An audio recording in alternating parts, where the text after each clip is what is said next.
UP board class 12 के प्यारे विद्यार्थियों, स्वागत है आप सभी का टारगेट विथ लोकेश में। साहित्यिक हिंदी का पेपर है जो कि बोर्ड एग्जाम 2025 के लिए सबसे ज़्यादा इंपॉर्टेंट है। तो मेरे प्यारे बच्चों, आप लोग वीडियो को पूरा अंत तक देखिएगा। पूरा पेपर एकदम अच्छे से आंसर के साथ आपको बताने वाले हैं। समय 3 घंटे 15 मिनट होता है और पूर्णांक होता है मेरे प्यारे बच्चों 100 का।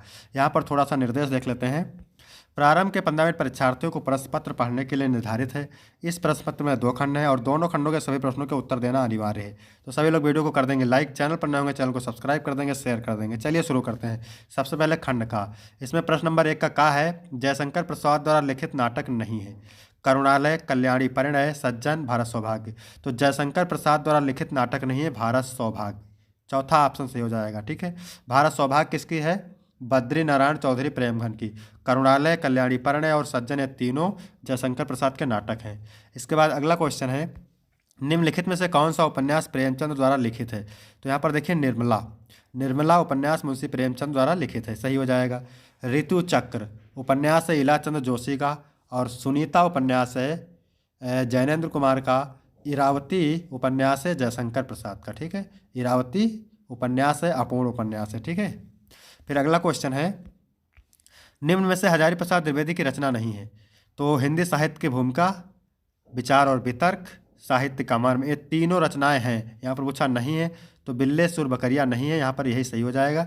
ये अज्ञेय की रचना है। ठीक है, अज्ञेय का पूरा नाम है सच्चिदानंद हीरानंद वास नहीं, बिल्ले सुर बकरिया रचना है मैथिली शरण गुप्त की। किसकी है? मैथिली शरण गुप्त की भी नहीं है, सूर्यकांत त्रिपाठी निराला की है मेरे प्यारे बच्चों। सॉरी, सूर्यकांत त्रिपाठी निराला की है। इसके बाद अगला क्वेश्चन है, एकांतवासी योगी तथा उजड़ ग्राम किसकी रचना है? तो ये रचना है मेरे प्यारे बच्चों श्रीधर पाठक की। दूसरा ऑप्शन करेक्ट हो जाएगा। वीडियो अच्छा लग रहा होगा तो सभी लोग वीडियो को लाइक कर देंगे। चैनल पर नए होंगे तो प्लीज़ सभी लोग चैनल को सब्सक्राइब कर लेंगे। निम्न में से प्रोफेसर जी सुंदर रेड्डी की रचना है। तो मेरे विचार प्रोफेसर जी सुंदर रेड्डी की रचना है। आलवल अज्ञेय की रचना है मेरे प्यारे बच्चों। आलवाल किसकी रचना है? अज्ञेय की है। मैंने सिल पहुंचाए विद्यानिवास मिश्र की है। सूरज का सातवां घोड़ा धर्मवीर भारती की है। इसके बाद 2 का नंबर है, निम्नलिखित में से अयोध्या सिंह उपाध्याय हरियुद्ध द्वारा लिखित महाकाव्यात्मक रचना है। तो वैदेही वनवास। ठीक है, वैदेही वनवास अयोध्या सिंह उपाध्याय हरियुद्ध द्वारा लिखित महाकाव्य है। ठीक है, तो आपका तीसरा ऑप्शन करेक्ट हो जाएगा। इसके बाद अगला क्वेश्चन है, वेदना की प्रतिमूर्ति किस कवयित्री को कहा जाता है? सुभद्रा कुमारी चौहान, महादेवी वर्मा, मैत्रेय पुष्पा, लक्ष्मीबाई। तो वेदना की प्रतिमूर्ति कवयित्री कहा जाता है महादेवी वर्मा को। सूर्यकांत त्रिपाठी की रचना है। राम की शक्ति पूजा सूर्यकांत त्रिपाठी की रचना है। ठीक है, बापू के प्रति सुमित्रानंदन पंत की है। पल्लव भी सुमित्रानंदन पंत की है और अंधेरे में मुक्ति बोध की रचना है। इसके बाद है महावृक्ष के नीचे रचना है। तो ये सच्चिदानंद हीरानंद वासेन अज्ञेय की रचना है। इसके बाद कुकुरमुत्ता के रचयिता हैं महावीर प्रसाद द्विवेदी, सूर्यकांत त्रिपाठी निराला, जयशंकर प्रसाद, बालकृष्ण शर्मा, नवीन। तो सूर्यकांत त्रिपाठी निराला कुकुरमुत्ता के रचनाकार हैं। ठीक है मेरे प्यारे बच्चों, वीडियो अच्छा लग रहा हो सभी लोग वीडियो को लाइक कर देंगे। चैनल पर नए होंगे तो प्लीज़ सभी लोग जरूर चैनल को सब्सक्राइब करेंगे। निम्नलिखित गद्यांश पर आधारित प्रश्नों के उत्तर दीजिए। ठीक है, गद्यांश 10 अंक का होता है। ठीक है, गद्यांश के नीचे 5 प्रश्न रहते हैं और किसी भी गद्यांश को हल करने से पहले सबसे पहले गद्यांश को पढ़ते हैं। राष्ट्र का तीसरा अंग जन की संस्कृति है। मनुष्य ने युगों युगों में जिस सभ्यता का निर्माण किया है वही उसके जीवन की श्वास प्रश्वास है। बिना संस्कृत के जन की कल्पना कमबंध मात्र है। संस्कृत ही जन का मस्तिष्क है। संस्कृत के विकास और अभ्युदय के द्वारा ही राष्ट्र की वृद्धि संभव है। राष्ट्र के समग्र रूप में भूमि और जन जन के साथ साथ जन की संस्कृति का महत्वपूर्ण स्थान है। तो मेरे प्यारे बच्चों, जहाँ पर राष्ट्र शब्द दिख जाए, ठीक है, जन शब्द दिख जाए, संस्कृति शब्द दिख जाए, पृथ्वी शब्द दिख जाए, राष्ट्रीयता शब्द दिख जाए, तो वहाँ पर समझिएगा कि ये राष्ट्र का स्वरूप पाठ से लिया गया है। तो पहला क्वेश्चन पूछ रहा है, उपयुक्त गद्यांश के पाठ और लेखक का नाम। तो पाठ का नाम राष्ट्र का स्वरूप है और गद्यांश के लेखक का नाम है वासुदेव शरण अग्रवाल। इसके लिए आपको 2 अंक मिलेंगे। इसके बाद मेरे प्यारे बच्चों, दूसरा क्वेश्चन पूछ रहा है, रेखांकित अंश की व्याख्या कीजिए। तो देखिए यहाँ पर व्याख्या किसकी करना है, जिसकी व्याख्या करना है उसको पढ़ लेते हैं एक बार। राष्ट्र का तीसरा अंग जन की संस्कृति है। मनुष्य ने युगों युगों में जिस सभ्यता का निर्माण किया है वही उसके जीवन की श्वास प्रश्वास है। बिना संस्कृत के जन की कल्पना कमबंध मात्र है। तो चलिए देखते हैं इसकी व्याख्या कैसे करना है। लेखक कहते हैं कि जन की संस्कृति राष्ट्र का एक महत्वपूर्ण हिस्सा है। संस्कृत मनुष्य के जीवन का मस्तिष्क है जो उसकी पहचान और विकास का आधार बनती है। संस्कृत के बिना जन की कोई वास्तविकता नहीं होती। फिर तीसरा है, राष्ट्र के समग्र रूप में भूमि और जन के साथ साथ किसका महत्वपूर्ण स्थान है? तो राष्ट्र के समग्र रूप में भूमि और जन के साथ साथ जन की संस्कृति का महत्वपूर्ण स्थान है। इसके बाद अगला क्वेश्चन क्या है मेरे प्यारे बच्चों, राष्ट्र का तीसरा अंग क्या है? तो राष्ट्र का तीसरा अंग जन की संस्कृति है। फिर है मनुष्य के जीवन की श्वास प्रश्वास क्या है? तो अभी आपने इसका उत्तर पढ़ा था, मनुष्य के जीवन की श्वास प्रश्वास सभ्यता है, इसे उसने युगों युगों में निर्माण किया है, यह उसकी पहचान और अस्तित्व का महत्वपूर्ण हिस्सा है। इसके बाद मेरे प्यारे बच्चों अथवा वाला देखते हैं, क्योंकि दो पूछता है, आपको एक करना रहता है। ईर्ष्या द्वेष से प्रेरित निंदा भी होती है, लेकिन इसमें वह मजा नहीं जो मिशनरी भाव से निंदा करने में आता है। इस प्रकार का निंदक बहुत बड़ा दुखी होता है। ईर्ष्या द्वेष से 24 घंटे जलता है और निंदा का जल छिड़क कर कुछ शांति अनुभव करता है। ऐसा निंदक बड़ा दयनीय होता है। अपनी अक्षमता से पीड़ित वह बेचारा दूसरे की सक्षमता के चांद को देखकर सारी रात स्वान जैसा भौंकता है। ईर्ष्या द्वेष से प्रेरित निंदा करने वाले को कोई दंड देने की जरूरत नहीं है, वह निंदक बेचारा स्वयं दंडित होता है। आप चैन से सोइए, वह जलन के कारण सो नहीं पाता, उसे और क्या दंड चाहिए? तो जहाँ पर ईर्ष्या शब्द दिख जाए और ईर्ष्या की बात हो, ठीक है, ईर्ष्या का उद्गम निंदा से होता है, तो समझ जाइएगा कि ये जो है निंदा रस से लिया गया है। ठीक है, निंदा रस से लिया गया है। और इसके लेखक कौन है मेरे प्यारे बच्चों? हरिशंकर प्रसाई हैं। इसके लिए आपको मिलेगा 2 अंक, पाठ का शीर्षक और लेखक का नाम। इसके बाद दूसरा पूछ रहा है रेखांकित अंश की व्याख्या। तो व्याख्या किसके करना है उसके एक बार पढ़ते हैं। ठीक है, ईर्ष्या द्वेष से प्रेरित निंदा भी होती है, लेकिन इसमें वह मजा नहीं जो मिशनरी भाव से निंदा करने में आता है। तो चलिए देखते हैं इसकी व्याख्या कैसे करना है आपको मेरे प्यारे बच्चों। हेडिंग डालना है रेखांकित अंश की व्याख्या। लेखक ने कहा है कि निंदा ईर्ष्या भाव से प्रेरित होती है और मिशनरी भाव से भी। मिशनरी भाव से की गई निंदा बिना किसी द्वेष भाव के धर्म प्रचार जैसे पुण्य कार्य की भावना से की जाती है। ईर्ष्या भाव से प्रेरित होकर निंदा करने में वह आनंद नहीं आता जो मिशनरी भाव से प्रेरित होकर निंदा करने में आता है। अगला क्वेश्चन देखते हैं, मिशनरी निंदक शांति का अनुभव कब करता है? तो मिशनरी निंदक ईर्ष्या द्वेष से 24 घंटे जलता है और निंदा का जल छिड़क कर कुछ शांति अनुभव करता है। इसके बाद अगला क्वेश्चन है, सारे उत्तर आपको पैराग्राफ में मिलेंगे, केवल आपको पैराग्राफ मेरे प्यारे तो ध्यान से पढ़ना है। किस प्रकार के निंदक को दंड देने की कोई ज़रूरत नहीं होती? कारण सहित उत्तर दीजिए।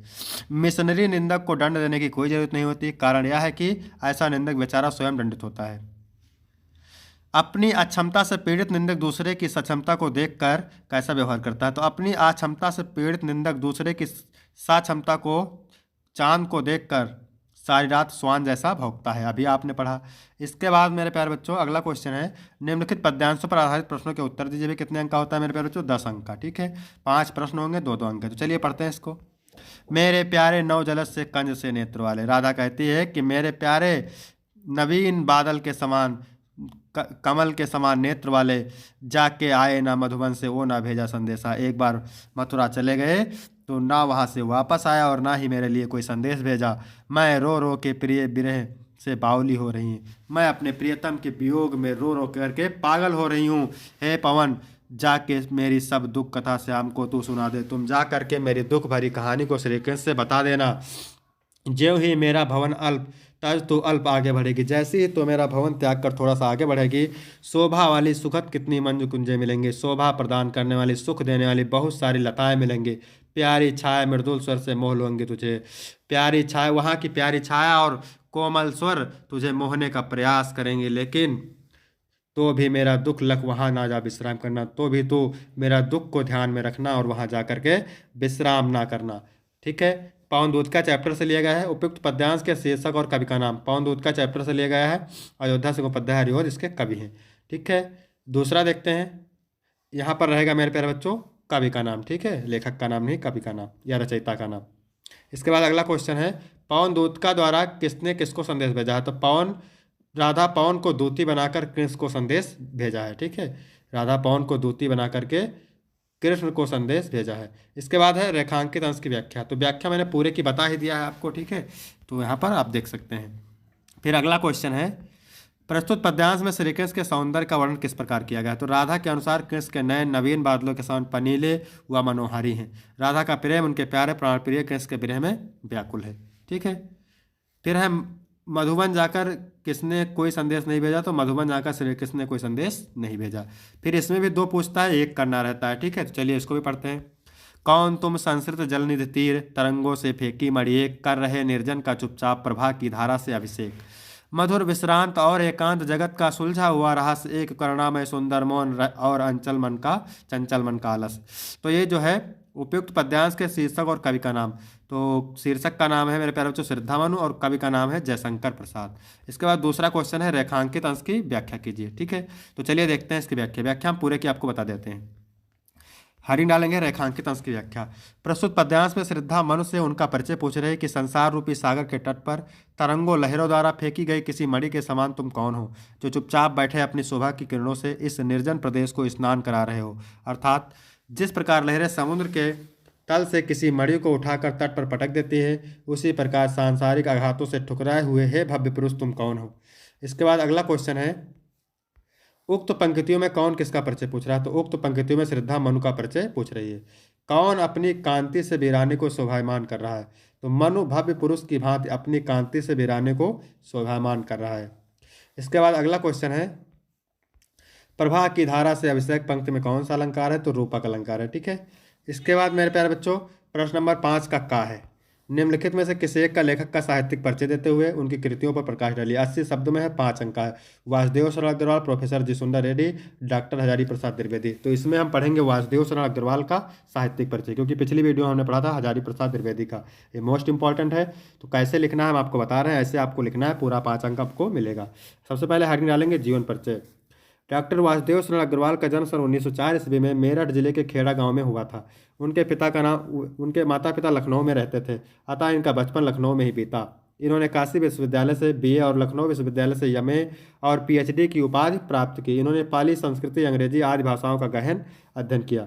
हिंदी साहित्य की सेवा में लीन यह महान व्यक्ति 27 जुलाई सन 1967 ईस्वी में भारत माता के चरणों में हमेशा के लिए सो गया। इसके आगे हेडिंग डालेंगे साहित्यिक परिचय। डॉक्टर वासुदेव शरण अग्रवाल ने कविता लेखन से अपना साहित्य प्रारंभ किया। यह लखनऊ एवं मथुरा के पुरातत्व संग्रहालय में निरीक्षक, केंद्रीय पुरातत्व विभाग के संचालक और राष्ट्रीय संग्रहालय दिल्ली के अध्यक्ष रहे। इन्होंने साहित्य जीवन में साहित्य के साथ साथ पुरातत्व को भी अपने अध्ययन का विषय बनाया। इनकी भाषा शुद्ध कड़ी बोली है। इन्होंने अपनी भाषा में अनेक देशज शब्दों का भी प्रयोग किया है। यह केवल एक गद्य लेखक ही नहीं बल्कि काव्य प्रेमी भी थे। इसके बाद डालेंगे रचनाएं। हेडिंग रचनाएं डॉक्टर वासुदेव शरण अग्रवाल जी ने निबंध संग्रह, शोध तथा संपादन के क्षेत्र में महत्वपूर्ण कार्य किया। इनकी रचनाएं निम्न हैं। निबंध संग्रह कल्पवृक्ष, कल्पलता, पृथ्वीपुत्र, वाग्धारा, वेद विद्या। शोध ग्रंथ पाणिनिकालीन भारत, संपादन पद्मावत हर्षचरित। इसके बाद मेरे प्यारे बच्चों अगला क्वेश्चन पूछ रहा है निम्नलिखित में से किसी एक कवि का साहित्यिक परिचय देते हुए उनकी कृतियों पर प्रकाश डालिए। 80 शब्द में है और 5 अंक का है। अयोध्या सिंह उपाध्याय, हरिओ, जयशंकर प्रसाद, महादेवी वर्मा। तो पिछली वीडियो में मैंने बताया था आपको भारतेय हरिश्चंद्र का साहित्यिक परिचय। ठीक है, यहाँ पर हम बता रहे हैं आपको अयोध्या सिंह उपाध्याय हरिओत का। ठीक है, मोस्ट इंपॉर्टेंट है। जीवन परिचय। अयोध्या सिंह उपाध्याय हरिओत जी का जन्म सन 1865 ईस्वी में उत्तर प्रदेश के आजमगढ़ जिले के निजामाबाद नामक स्थान पर हुआ था। घर पर ही रहकर इन्होंने हिंदी, संस्कृत, फारसी आदि अंग्रेजी व साहित्य का अध्ययन किया।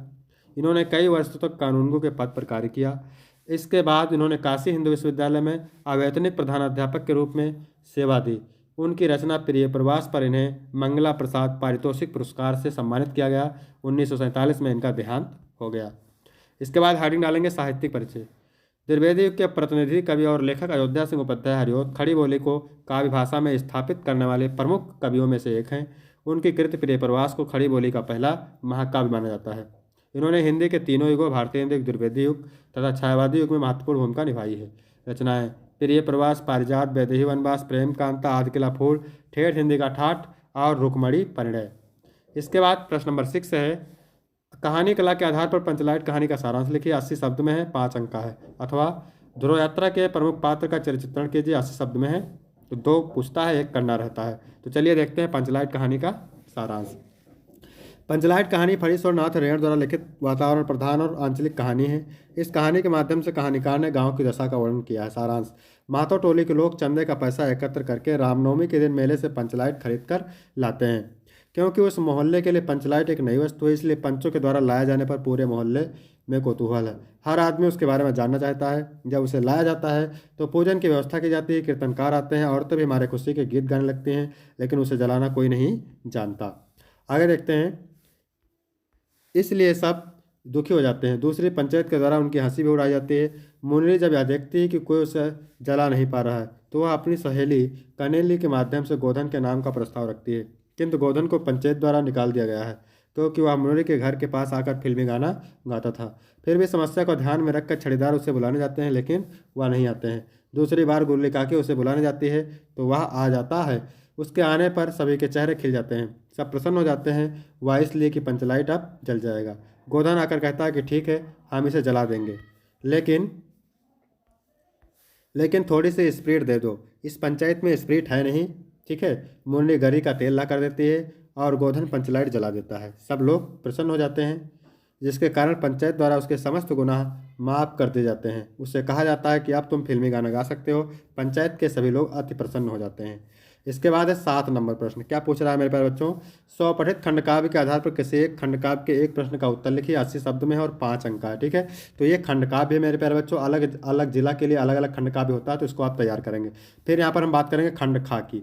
इसमें प्रश्न नंबर 8 का है, निम्नलिखित संस्कृत गद्यांशों में से किसी एक का संदर्भ सहित हिंदी में अनुवाद कीजिए। ये 7 अंक का पूछता है मेरे प्यारे बच्चों। 5 अंक का अनुवाद, 2 अंक का संदर्भ, क्योंकि संदर्भ लिखेंगे तभी आपको पूरा अंक मिलेगा।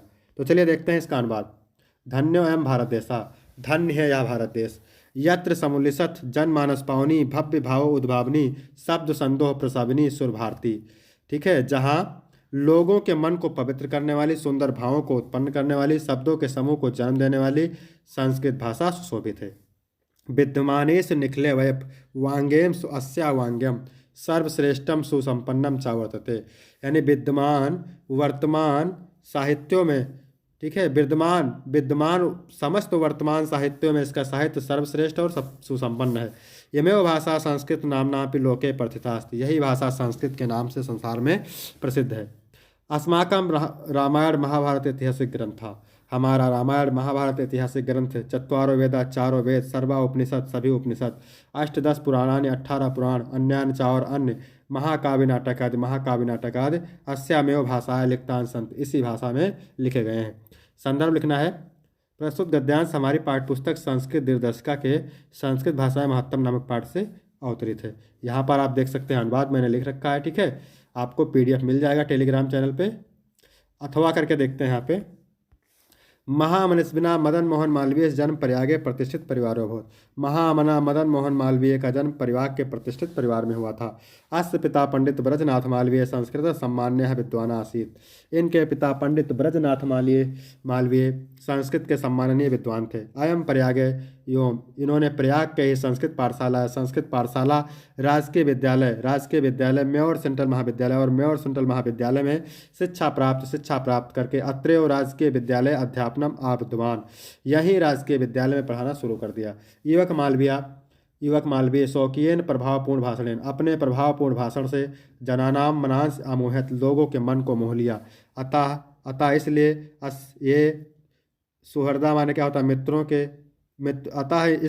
अतः इनके मित्रों ने इन्हें पराविधायक पदवी प्राप्त, मतलब वकालत की पदवी प्राप्त करके देशस्य माने देश की श्रेष्ठतम सेवा कर्तु प्रेतवंता, देश की श्रेष्ठ सेवा करने के लिए प्रेरित किया।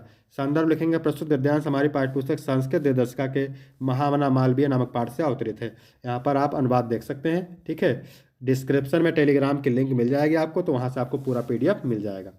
दिए गए संस्कृतों में से किसी एक का संदर्भ सहित हिंदी में अनुवाद कीजिए। 7 अंक का है। सुखार्थिना कुतो विद्या, कुतो विद्यार्थिना सुखम। यानी सुख चाहने वाले को विद्या कहाँ और विद्या चाहने वाले को सुख कहाँ। सुख चाहने वाले को विद्या छोड़ देनी चाहिए और विद्या चाहने वाले को सुख छोड़ देना चाहिए। प्रस्तुत श्लोक हमारी पाठ्यपुस्तक संस्कृत के सुभाषित रत्नान नामक पाठ से अवतरित है। यहाँ पर अर्थ आप देख सकते हैं। फिर अथवा वाला देखते हैं। जल बिंदु निपातेन करमसा पूर्यता घटा, यानी जल की एक एक बूंद गिरने से करमसा घड़ा भर जाता है। साहेतु सर्व विधानाम धर्म से चा धन से चा, सभी धर्मों में धर्म और धन का यही कारण है। ठीक है। यहाँ पर मैंने अनुवाद लिख रखा है। फिर 9 नंबर प्रश्न है, निम्नलिखित प्रश्नों में से किन्हीं 2 प्रश्नों के उत्तर दीजिए। ठीक है। 2 प्रश्नों को करना है, 4 अंक के होंगे। सर्वधनम प्रधानम किम धनमस्ति, सर्वधनम प्रधानम विद्याधनम अस्ति। श्री मालवीय चरित्रे का सर्वोच्च गुण आसीत, श्री मालवीय चरित्रे सर्वोच्च गुण जन सेवा आसीत। पंचशील सिद्धांता कस्मिन युगे प्रयुक्ता आसन, पंचशील सिद्धांता बौद्ध युगे प्रयुक्ता आसन। इसके बाद अगला क्वेश्चन है, कस्य साहित्य सरसम मधुरम चास्ति, संस्कृत साहित्यम सरसम मधुरम चास्ति, ठीक है, संस्कृत से साहित्यम सरसम मधुरम चा अस्ति।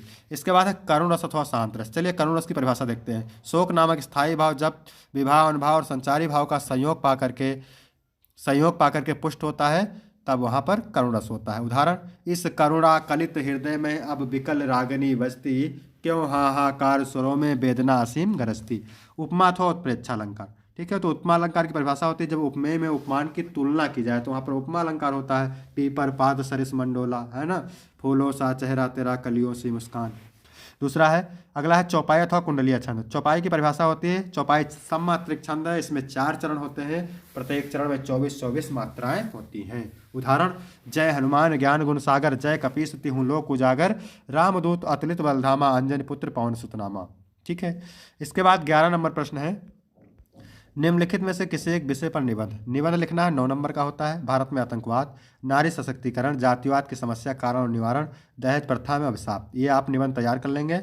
ठीक है, इसके बाद 12 का पहला है, साक्षरा का संधि विच्छेद है।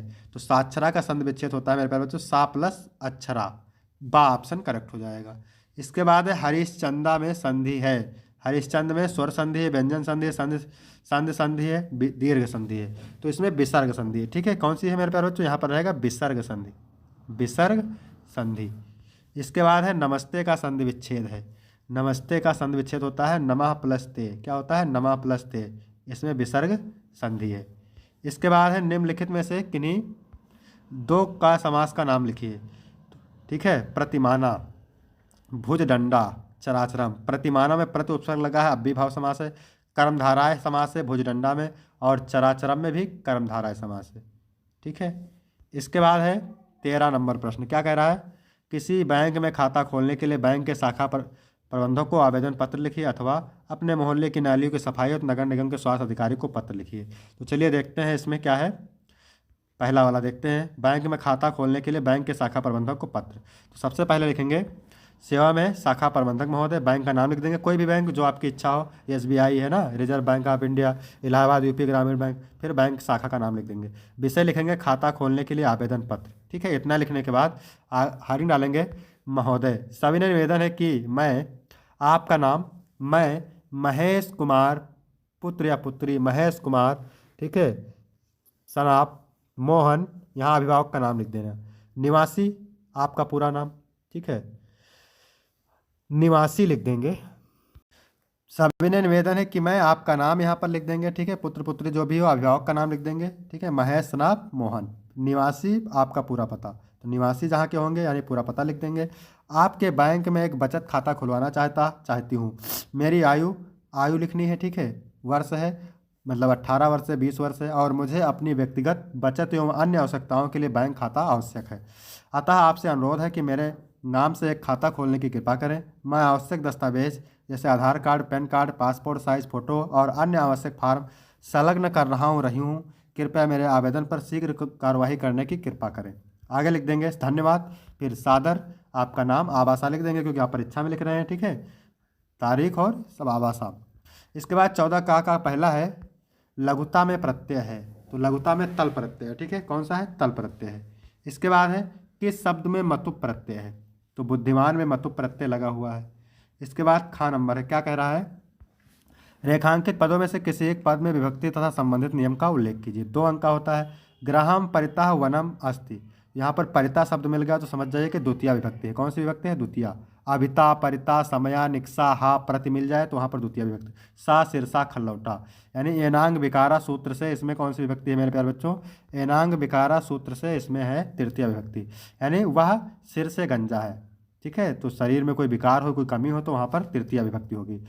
देवेभ्यम स्वाहा, तो इसमें नमा शब्द दिख जाए, स्वाहा शब्द दिख जाए, स्वधा दिख जाए, अलम दिख जाए, वसठ दिख जाए, तो यहाँ पर स्वाहा शब्द है तो समझ जाए इसमें चतुर्थी विभक्ति है। ठीक है, तो यहाँ तक मेरे प्यारे बच्चों वीडियो कंप्लीट होता है। वीडियो कैसा लगा, वीडियो अच्छा लगा तो वीडियो को लाइक करेंगे, चैनल को सब्सक्राइब करेंगे और कमेंट करके जरूर बताएंगे कि वीडियो कैसा लगा। ठीक है, और आपको यदि PDF चाहिए तो आप टेलीग्राम की लिंक आपको डिस्क्रिप्शन में मिल जाएंगे, वहाँ से आप ले सकते हैं। धन्यवाद।